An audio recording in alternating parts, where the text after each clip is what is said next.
Bonjour à tous, on se retrouve aujourd'hui avec un peu de lecture. Il n'y a pas si longtemps, j'ai eu la chance de me procurer des recueils d'histoires, de contes, de fables, de plusieurs auteurs, mais des classiques.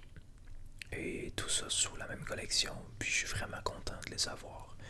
Et j'aimerais en partager un avec vous aujourd'hui. Le premier que j'ai eu, c'est les contes des frères Grimm. Alors, si de nom ça vous dit rien, vous reconnaîtrez sans doute le nom des contes. Si on en regarde quelques-uns, on a Blanche-Neige, Cendrillon, Hansel et Gretel, Le Petit Chaperon Rouge, Réponse, Tom Pouce, La Belle au Bois dormant. Donc, tous ceux qui ont été adaptés par Disney. Par contre, je trouvais ça intéressant d'avoir la version originale. Bien sûr, ça reste une traduction, mais ça reste les originaux, puis on voit que la version change énormément comparativement aux films et aux autres adaptations qui ont été faites aujourd'hui. C'était à l'époque, dans les années 1700, des contes pour enfants, mais je vous dirais qu'il y en a qui sont vraiment violents. Mais bon, ça reste vraiment intéressant à lire, puis je suis vraiment content. Je les ai pas tous lus, mais je prends vraiment plaisir à lire ça. Puis ce qui est plaisant, c'est que c'est comme c'est des contes, c'est assez court et ça se lit rapidement. Puis si parfois on a juste un petit 15-20 minutes, c'est super. Il y a aussi celui-ci, Sherlock Holmes, de Arthur Conan Doyle. Alors, il les a pas tous. Si je me souviens bien, il y a les 4 premiers dedans. Je crois que c'est écrit ici. Exactement. On a Une étude en rouge, Le signe des 4, Le chien des Baskerville et La vallée de la peur. J'ai jamais pris le temps de le terminer non plus, mais c'est un de mes projets. Et celui que je veux vous partager aujourd'hui, il s'agit, bon, c'est un classique, vous en connaissez beaucoup sûrement, mais les fables de Jean de La Fontaine. Alors, j'aimerais ça en lire quelques-unes avec vous. Ben, vous en lire quelques-unes.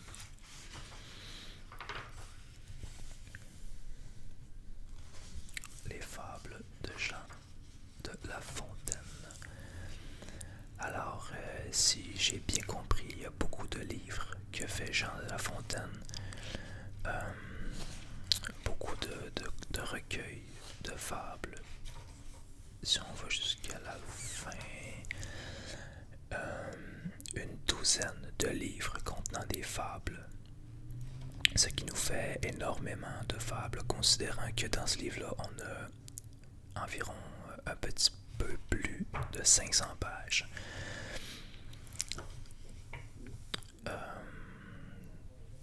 En chiffre romain, et si je me trompe pas, 33. Vous me reprendrez si c'est pas le cas, mais il me semble que c'est X pour 10, donc on cumule 10, 10, 30, puis 3. Normalement 33, si je sais compter. Si c'est pas le cas, vous me reprendrez, vous me direz ça en commentaire.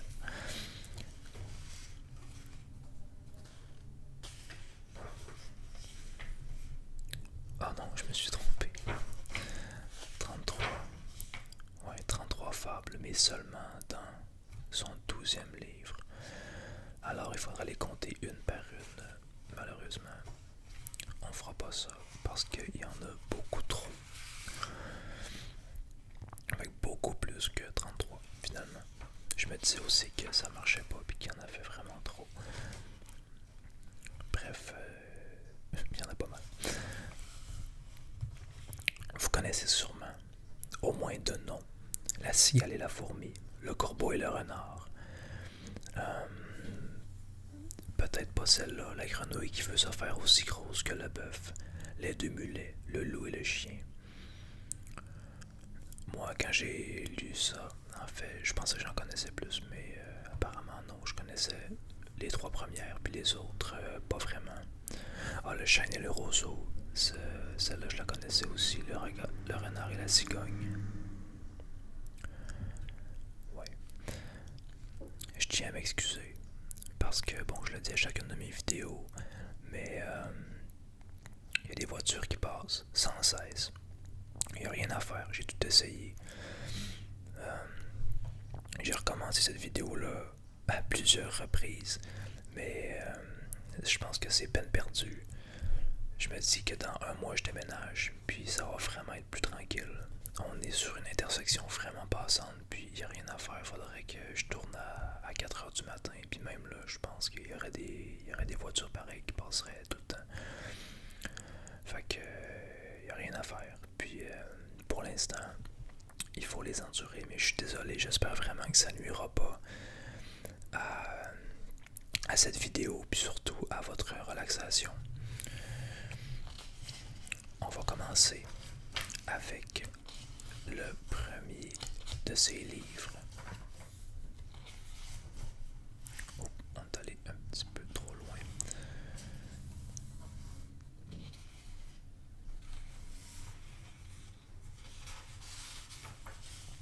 Livre premier.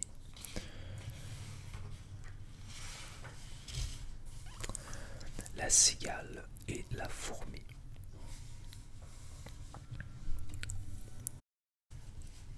La cigale, ayant chanté tout l'été, se trouva fort dépourvue quand la bise fut venue. Pas un seul petit morceau de mouche ou de vermisseau. Elle alla crier famine chez la fourmi, sa voisine, la priant de lui prêter quelques grains pour subsister. Jusqu'à la saison nouvelle, je vous paierai, lui dit-elle. Avant loup, foi d'animal, intérêt est principal. La fourmi n'est pas prêteuse, c'est là son moindre défaut. Que faisiez-vous au temps chaud? Dit-elle à cette emprunteuse. Nuit et jour, à tout venant, je chantais, ne vous déplaise. Vous chantiez, j'en suis fort aise. Eh bien, dansez maintenant. Alors celle-là, je pense que tout le monde la connaissait, ou presque.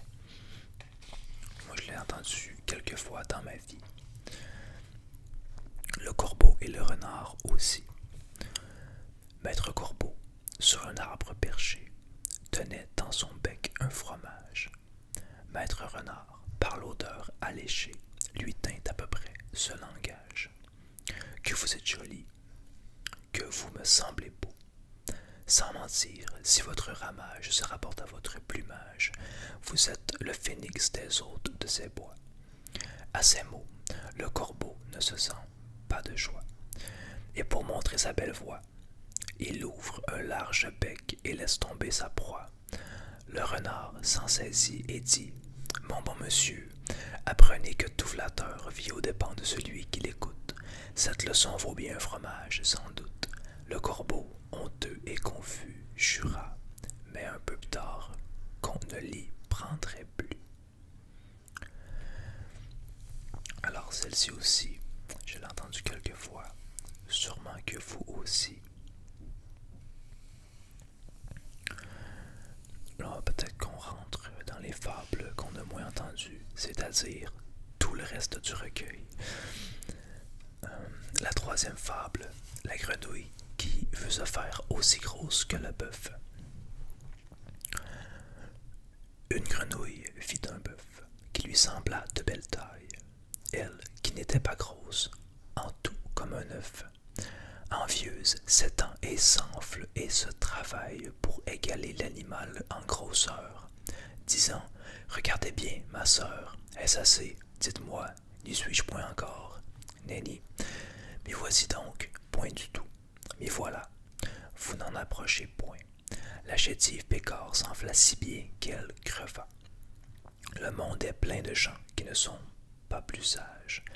Tout bourgeois veut bâtir comme les grands seigneurs. Tout petit prince a des ambassadeurs. Tout marquis veut avoir des pages. Alors bien sûr, chaque fable a toujours une leçon. C'est le but d'une fable. Ici, on a clairement quelques lignes qui nous expliquent c'est quoi la morale, mais c'est pas toujours le cas, comme dans les deux premières qu'on a vues. Pas ici, il y en avait un petit peu, mais c'est pas dans toutes les fables qu'on retrouve clairement la morale à la fin. Il faut parfois la déduire. Les deux mulets. Deux mulets cheminaient, l'un d'avoine chargé, l'autre portant l'argent de la gabelle. Celui-ci, glorieux d'une charge si belle, n'eût voulu pour beaucoup en être soulagé. Il marchait d'un pas relevé et faisait sonner sa sonnette. Quand l'ennemi se présentant, l'homme en voulait à l'argent. Sur le mulet du fisc, une troupe se jette.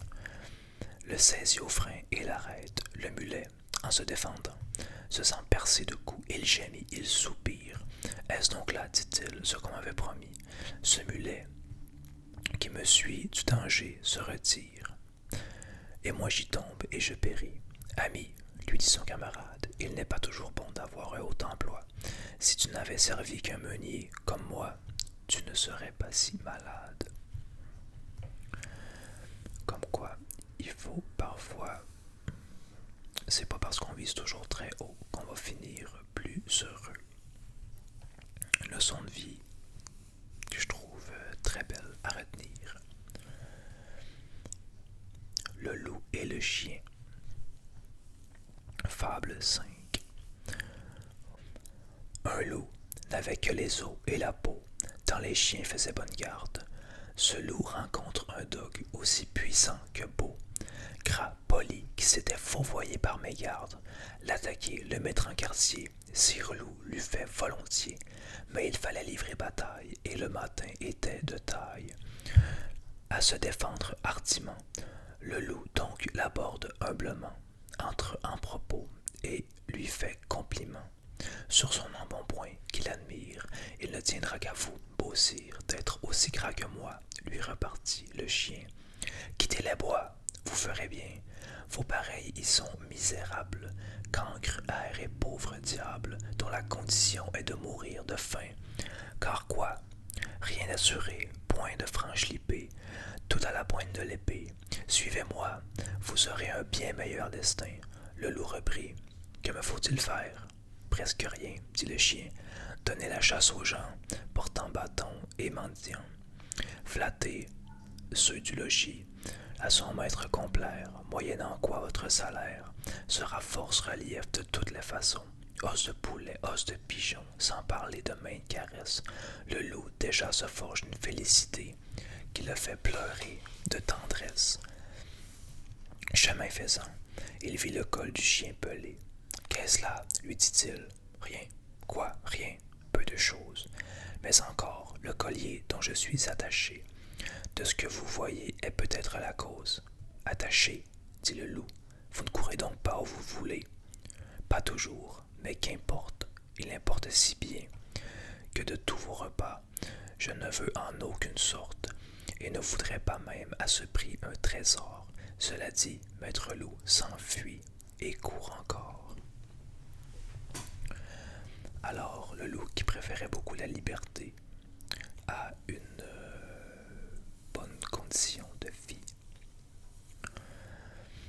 Cette vidéo-là tire déjà à sa fin, parce que, comme vous le voyez, c'est très passant dehors, et j'espère que vous les avez pas vraiment entendu, les voitures, là. Mais aussi parce que c'est un test que j'ai fait. Bon, vous savez, comme je commence, j'aime ça, j'essaie des trucs, puis je vois ce qui vous intéresse. Au départ, je voulais lire quelques contes des frères Grimm, mais ce qui était facile avec la fable, c'est que c'est assez court, donc je peux en finir une, couper quand je veux, puis c'est plus facile. Parce que j'avais vu qu'aujourd'hui, je risquais d'avoir besoin de faire certaines coupures là, à cause justement des bruits à l'extérieur. Fait que j'ai préféré vous lire des fables de Jean de La Fontaine. Par contre, si c'est quelque chose qui vous intéresse, je pourrais vous faire d'autres lectures, là, donc soit même Sherlock Holmes ou